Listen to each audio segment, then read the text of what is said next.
জানুয়ারি 14, 2005 Titan থেকে ভেসে আসা একটি সংকেত আমাদের সৌরজগতে ভিন গ্রহের প্রাণের অস্তিত্ব নিয়ে নতুন আশার সঞ্চার করে।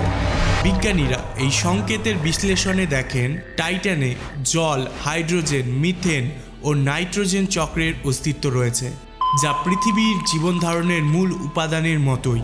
তাহলে কি টাইটান সত্যি প্রাণের জন্য উপযুক্ত, নাকি সেখানে অলরেডি অজানা জীবনের অস্তিত্ব লুকিয়ে আছে? টাইটানে সত্যি জীবন মানিয়ে নিতে পারে কিনা সেটা জানার বিশেষ কৌতূহল বিজ্ঞানীদের বহু বছর ধরেই রয়েছে। আসলে শনি গ্রহের সবথেকে বড় এবং রহস্যময় চাঁদটি বরাবরই গবেষকদের জন্য আকর্ষণের কেন্দ্রবিন্দু। ডাচ জ্যোতির্বিজ্ঞানী ক্রিশ্চিয়ান হাইগেন্স টাইটানকে আবিষ্কার করার প্রায় 300 বছর পর বিজ্ঞানীরা সেখানে প্রাণের সন্ধান শুরু করেন।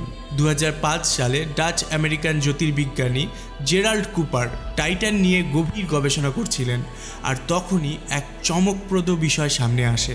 টাইটানের বায়ুমণ্ডলে এমন কিছু রাসায়নিক বৈশিষ্ট্য পাওয়া যায় যা সরাসরি প্রাণের বিকাশের ইঙ্গিত দেয়। রহস্যময় টাইটানের বায়ুমণ্ডলে জীবনের বিকাশের সম্ভাবনা থাকলেও তা কতটা বাস্তব তা নিয়ে বিতর্ক ছিল। বিজ্ঞানীরা ধারণা করেছিলেন সেখানে এমন পরিবেশ থাকতে পারে যা প্রাণের জন্য উপযোগী, তবে এই অনুমান কতটা সত্য আর কতটা কল্পনা তা নিশ্চিত করা সম্ভব ছিল না। আর এই রহস্যের জট খুলতেই নাসার ক্যাসিনি হাইগেন্স মিশন টাইটানের উদ্দেশ্যে একটি মহাকাশযান প্রেরণ করে। 14 জানুয়ারি 2005 সালে হাইগেন্স প্রোব টাইটানের বায়ুমণ্ডলে প্রবেশ করতে সক্ষম হয়। প্রোবটি যখন টাইটানের বায়ুমণ্ডলে প্রবেশ করে তখনই বিজ্ঞানীরা এক অদ্ভুত ঘটনা লক্ষ্য করেন। সেখান থেকে আসা অজানা ফ্রিকোয়েন্সি সংকেত ক্রমশ বাড়তে থাকে। প্রথমে গবেষকরা ভাবলেন এটি হয়তো প্রোবের কোনো যান্ত্রিক ত্রুটির কারণে হচ্ছে, কিন্তু সময়ের সঙ্গে সঙ্গে সংকেতের ধারণ আরও রহস্যময় হয়ে ওঠে। প্রোবটি যতই টাইটানের পৃষ্ঠের দিকে এগোতে থাকে এই ফ্রিকোয়েন্সির তীব্রতা ততই বৃদ্ধি পেতে থাকে। এই অপ্রত্যাশিত সংকেতের উৎস কী হতে পারে তা খুঁজে বের করাই তখন বিজ্ঞানীদের প্রধান লক্ষ্য হয়ে ওঠে। পরবর্তী তদন্তের পর এক চমকপ্রদ সত্য উদ্ঘাটিত হয়।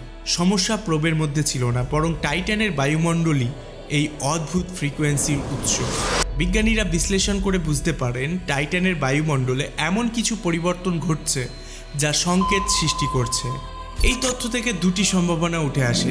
এক, সেখানে অতিরিক্ত পার্থিব কোনো প্রাণী বা অজানা বস্তু রয়েছে যা এই ফ্রিকোয়েন্সি তৈরি করছে। আর দুই, টাইটানের নিজস্ব বায়ুমণ্ডলেই এমন রহস্যময় বৈশিষ্ট্য রয়েছে যা এই সংকেতের কারণ। যাই হোক, শেষমেশ বায়ুমণ্ডলকে পেরিয়ে সফলভাবে প্রোবটি 30 মিনিটের জন্য টাইটানের পৃষ্ঠের উপর নেমেছিল। প্রোবটি যখন টাইটানের মাটিতে পরীক্ষামূলক অনুসন্ধান শুরু করে তখন বিজ্ঞানীরা এক অবিশ্বাস্য তথ্যের মুখোমুখি হন। পাঠানো ডেটা অনুযায়ী টাইটানে প্রাণের সম্ভাবনা 100%। বিশ্লেষণে ইঙ্গিত পাওয়া যায় যে সেখানে কোনোভাবে প্রাণের অস্তিত্ব সক্রিয় হয়ে উঠেছে এবং শ্বাস নেওয়ার প্রক্রিয়া চলছে।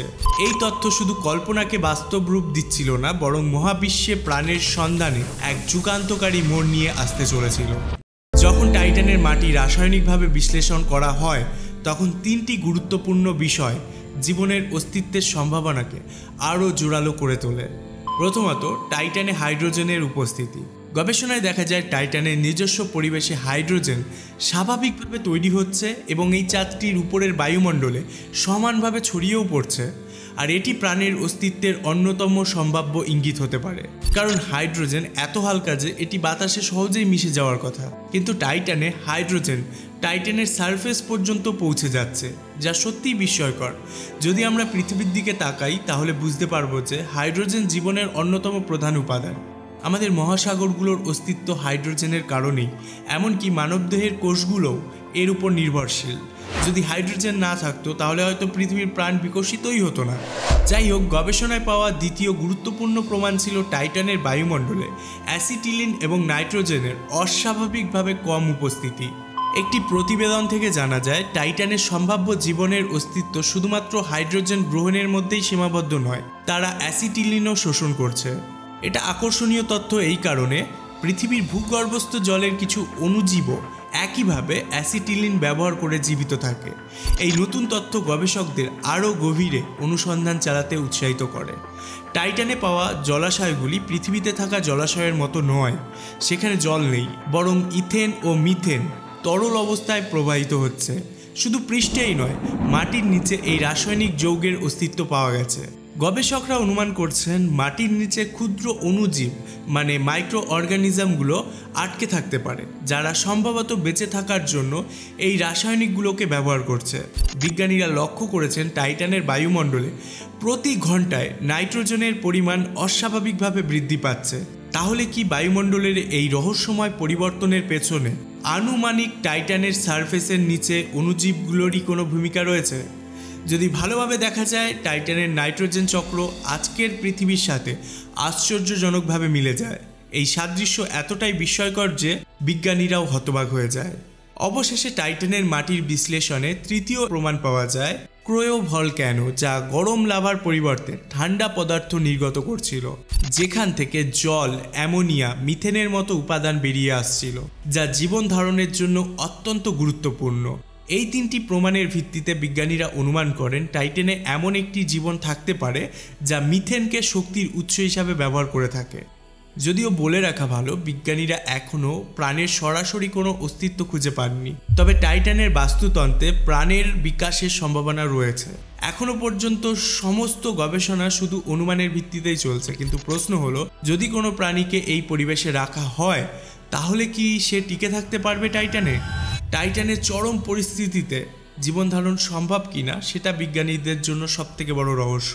তবে এর কিছু বৈশিষ্ট্য পৃথিবীর সাথে মিলে যায়। বর্তমানে টাইটানের বায়ুমণ্ডলেই থাকা কিছু উপাদান প্রাণের জন্য আশ্রয় হিসাবে কাজ করতে পারে, তবে টাইটানের চরম আবহাওয়ায় কোনো জীব টিকে থাকতে পারবে কিনা তা এখনও অজানা। মহাজাগতিক রশ্মি টাইটানে প্রবেশ করতে পারে না, কারণ এর বায়ুমণ্ডলে মিথেন এবং ইথেনের স্তর এক প্রতিরক্ষামূলক ঢাল তৈরি করেছে। ঠিক যেমন পৃথিবীর জলীয় বাষ্প পরিবেশকে স্থিতিশীল রাখতে সাহায্য করে, তেমনি টাইটানে মিথেন এবং ইথেন এই একই ভূমিকা পালন করছে। ফলে এর পৃষ্ঠে কোনো ক্ষতিকর মহাজাগতিক বিকিরণ পৌঁছাতে পারে না, যা জীবনের সম্ভাবনার ক্ষেত্রে একটি গুরুত্বপূর্ণ বিষয়। টাইটানে অক্সিজেন না থাকলেও প্রাণের টিকে থাকার জন্য প্রয়োজনীয় অন্যান্য উপাদান সেখানে বিদ্যমান। সবথেকে গুরুত্বপূর্ণ বিষয় হলো এর পৃষ্ঠের নিচে বরফের আকারে জল রয়েছে, যা অক্সিজেনের ঘাটতি পূরণ করতে পারে। ফলে ভবিষ্যতে এটি প্রাণের বিকাশের সম্ভাবনাকে আরও উজ্জ্বল করে তুলতে পারে। বৈজ্ঞানিক বিশ্লেষণে দেখা গেছে ভবিষ্যতে টাইটানে অক্সিজেন তৈরি হওয়ার সম্ভাবনা অসীম। এখানে শক্তি, জল ও একটি স্থিতিশীল বায়ুমণ্ডল রয়েছে। অন্যদিকে যে মঙ্গলকে নিয়ে মানুষ বর্তমানে সবথেকে বেশি কিউরিয়াস, সেই মঙ্গলে কিন্তু কোনো মহাসাগর বা কোনো স্থিতিশীল বায়ুমণ্ডল নেই। তাই টাইটানকে ভবিষ্যতে বাসযোগ্য করে তোলার ধারণা একেবারেই অসম্ভব নয়, বরং এটি একটি সম্ভাব্য বিকল্প হিসাবে বিবেচিত হতে পারে। তাই জানবো, মঙ্গলকে বাসযোগ্য করবার পরিকল্পনার আগে টাইটান কি হতে পারে আমাদের দ্বিতীয় ঠিকানা। যদিও এটি আশাব্যঞ্জক শোনায়, তবুও এর কিছু বড় সীমাবদ্ধতা রয়েছে। সবথেকে বড় চ্যালেঞ্জ হলো চরম ঠান্ডা আবহাওয়া, কারণ টাইটান সূর্যের থেকে অনেক দূরে অবস্থিত, ফলে সূর্যের তাপ এখানে খুবই কম পৌঁছায়। টাইটানে সূর্যের আলো মাত্র 1% পৌঁছায়, যা বেশিরভাগই ঘন বায়ুমণ্ডল শোষণ করে নেয়। তাই পৃষ্ঠে তাপ প্রায় পৌঁছায় না বললেই চলে। ফলে এখানকার তাপমাত্রা -179 ডিগ্রি সেলসিয়াস থাকে, যা তেমন কোনো পরিবর্তনও হয় না। এই চরম ঠান্ডা পরিবেশই টাইটানে জীবন টিকিয়ে রাখার সবথেকে বড় চ্যালেঞ্জ। টাইটানে বসবাস করা যেন এক চরম তুষারঝড়ের মাঝে আটকে থাকার মতো।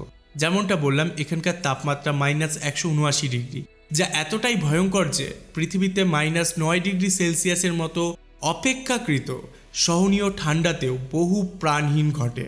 এমনকি ইতিহাসে তুষার যুগে -60 ডিগ্রি সেলসিয়াসের নিচে তাপমাত্রা নেমে গেলে লক্ষ লক্ষ মানুষ জীবন হারিয়েছে। তাহলে টাইটানের চরম ঠান্ডায় জীবন ধারণ কতটা অসম্ভব তা সহজেই অনুমেয়। তা সত্ত্বেও বিজ্ঞানীরা মনে করেন টাইটানে হয়তো জীবন ধারণের সম্ভাবনা আছে, কিন্তু বাস্তবে সেখানে বেঁচে থাকা অত্যন্ত কঠিন এবং চ্যালেঞ্জিং হবে। এটাই টাইটানের বাস্তব চিত্র। যদি আমরা প্রায় 3.7 বিলিয়ন বছর আগের পৃথিবীর দিকে তাকাই, তাহলে দেখা যাবে তখনকার পরিবেশ অনেকটা টাইটানের মতোই ছিল।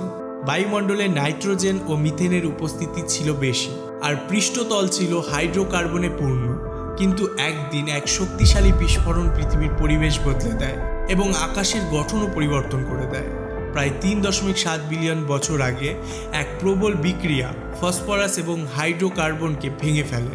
যা পরে আরএনএ গঠন করে, আর এরপর এসব অণু একত্র হয়ে ডিএনএ তৈরি করে, আর সেখান থেকেই জন্ম নেয় প্রথম এককোষী জীব। সময়ের সঙ্গে সঙ্গে এই জীবগুলি বহুকোষী প্রাণীতে পরিণত হয়, আর লক্ষ লক্ষ বছরের বিবর্তনের পর মানব জাতির সৃষ্টি ঘটে। যেমনটা আমরা আগেই জানলাম, এখনো পর্যন্ত টাইটানে কোনো প্রাণের সরাসরি প্রমাণ পাওয়া যায়নি, তবে সেখানে বেশ কিছু সক্রিয় প্রাকৃতিক শক্তি কাজ করছে। বাতাসের প্রবাহ, ভূতাত্ত্বিক পরিবর্তন এবং মহাদেশীয় প্লেটের স্থানান্তর, এই সবই একসময় পৃথিবীর গঠন পরিবর্তন করেছিল। তাই ভবিষ্যতে টাইটানে বড় কোনো পরিবর্তন ঘটতে পারে, যদিও এই সম্ভাবনা এখনো অনেকটাই ক্ষীণ। আপনার কি মনে হয় টাইটানে জীবন সার্ভাইভ করতে পারবে, নাকি মানুষই টাইটানকে বাসযোগ্য করে তুলবে? আপনার মতামত অবশ্যই কমেন্ট বক্সে জানাবেন। Thanks for watching, stay happy, stay safe.